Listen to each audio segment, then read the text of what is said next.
Garde nature en vue, nous nous préparons avec mes confrères de NC La Première à embarquer à bord du 43 924 NC. Allez. Merci capitaine.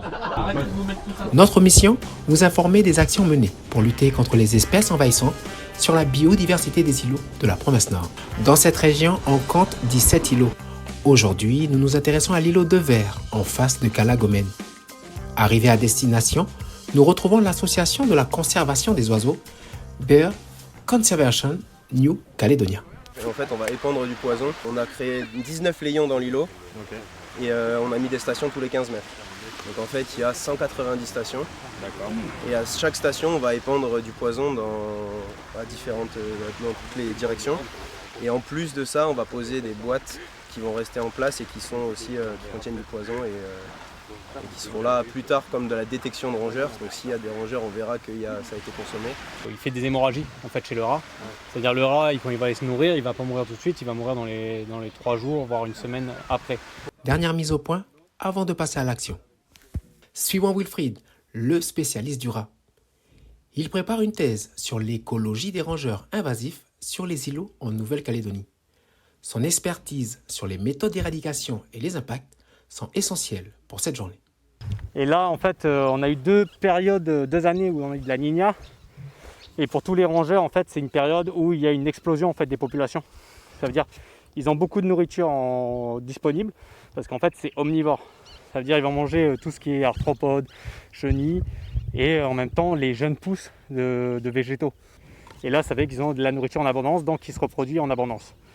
Donc là, on a eu ces derniers temps en fait, une explosion en fait, des populations de rongeurs un peu partout, que ce soit sur la Grande Terre ou sur les îlots. On va laisser Wilfried épandre ses granulés. L'îlot de Verre est partagé en deux.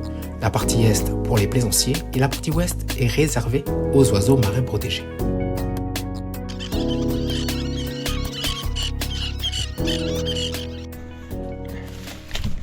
Je pense que pour voir le rat, il faut venir la nuit. Et puis il faut faire du bruit parce que là, l'animation qu'il y a sur l'îlot, je pense que c'est mort. Ici sur cet îlot, c'est du rat du Pacifique qui est présent et potentiellement on suspecte qu'il y a de la souris domestique aussi.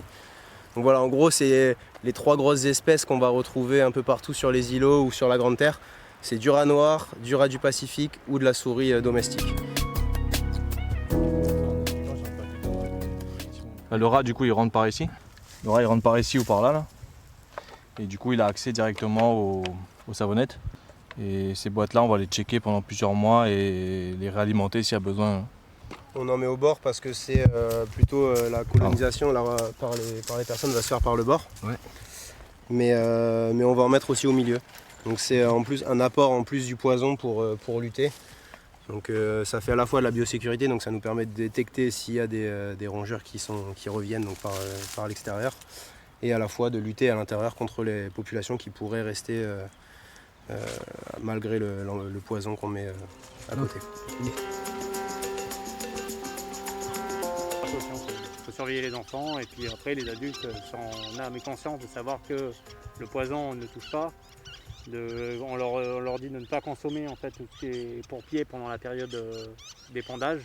Pour pied, même les crabes, parce que les crabes ne vont pas mourir eux, mais ils peuvent accumuler en fait le poison dans leur système. Comme l'a dit Wilfried, le poison ne tue pas, mais restons quand même vigilants. Dans 3 semaines, un deuxième épandage est prévu. Et suite à ces 2 phases, les gardes nature viendront recharger les boîtes, une fois par mois, sur une durée de moins d'1 an. En viendra-t-il à bout? Affaire à suivre.